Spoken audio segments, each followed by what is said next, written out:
भीनी सुहानी सुबहों में ठंडक जिगर की है, कलियां खिली दिलों की हवाएं किधर की है।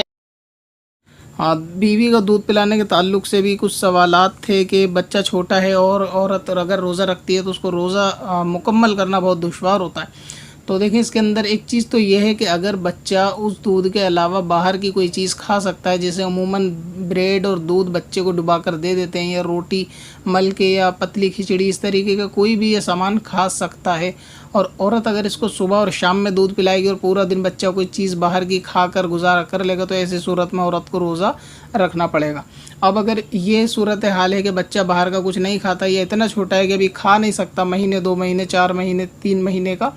तो इसके एतबार से अगर औरत इतनी सेहतमंद है कि वो सुबह शाम दूध पिलाए और बच्चे को, या दिन में दूध पिलाए लेकिन उसकी सेहत पर कोई इससे असर नहीं पड़ेगा, प्यास की शिद्दत नहीं होगी और रोज़ा गुजर सकता है, तो बेहतर यही है कि वो रोज़ा रख ले। और अगर सूरत हाल इसके बरखिलाफ़ है, जैसा कि सवाल के अंदर है कि रोज़ा काटना दुश्वार पड़ता है अगर बच्चे को दूध औरत पिलाएगी, तो इस सूरत में उसके लिए गुंजाइश है कि उसके बच्चे के लिए यानी कोई और अगर ज़रिया नहीं है और ये औरत अगर इसको दूध पिलाती है तो दिन में बहुत शिद्दत, प्यास और कमज़ोरी महसूस करती है, ये खाने की इसको बहुत ज़्यादा हाजत होती है, तो ऐसी सूरत में रियायत होगी कि ये इस रोज़ों को छोड़कर इसकी क़ज़ा बाद में कर सकती है। लेकिन ये कि अगर बच्चा कोई और चीज़, रोटी या कुछ चीज़ खाने पर कादिर है या बाहर का दूध वगैरह पीने पर कादिर है, वो इस चीज़ को पी सकता है, एक्सेप्ट करता है, तो ऐसी सूरत में औरत को चाहिए कि वो रोज़ा रख ले। वरना ये कि दूध पिलाने वाली मजबूरी के तहत, यानी अब अपनी मजबूरी खुद देख ले, तो रोज़ा छोड़ सकती है। इसमें दरअसल होता क्या है कि बच्चे को दूध, बाहर का बच्चा सामान खा पी तो लेता है, लेकिन क्या होता है कि बच्चे को दूध पिलाने की आड़ में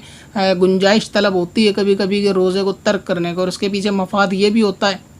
कि पूरे दिन, यानी अगर रोज़ा छूट जाता है तो बच्चा सुबह घर में रहता है। ये औरतें कुछ ऐसी भी होती हैं कि सुबह बाज़ार निकलती हैं फिर शाम को आके लौटती हैं, यानी बच्चे का एक बहाना होता है, सुबह से शाम तक बच्चा घर पे खेल रहा होता है, उसको दूध की ज़रूरत नहीं होती, फिर शाम को ज़बरदस्ती आकर बच्चे को दूध पिलाती हैं, ये साबित करने के लिए कि बच्चे को दूध पिलाने की वजह से हमने रोज़ा छोड़ा। हालांकि रोज़ा छोड़ने की वजह से पूरे दिन बाज़ार में घूम फिर रही थी कि रोज़ा नहीं था, तो इनको इतनी सहूलियत मिल गई और बच्चे ने पूरा दिन भी गुजार दी, इसमें कोई बच्चे को दुश्वारी भी पेश नहीं आती। मगर ये कि ऐसी अगर सूरत हाल है तो अपनी हालत पे ख़ुद गौर करना चाहिए। रियायत इसलिए नहीं होती, अगर वाकई बच्चे को दिन में ज़रूरत है और उसका दिन नहीं गुजरता तो ही रोज़ा छोड़ने की इजाज़त होगी। ऐसा नहीं है कि रोज़ा छोड़ के पूरे दिन बाज़ार घूमो और फिर शाम को आगे ज़बरदस्ती बच्चे को दूध पिलाओ। बच्चा भी परेशान हो जाता है कि अभी तो मैं रो भी नहीं रहा, पता नहीं अम्मी को हो क्या गया।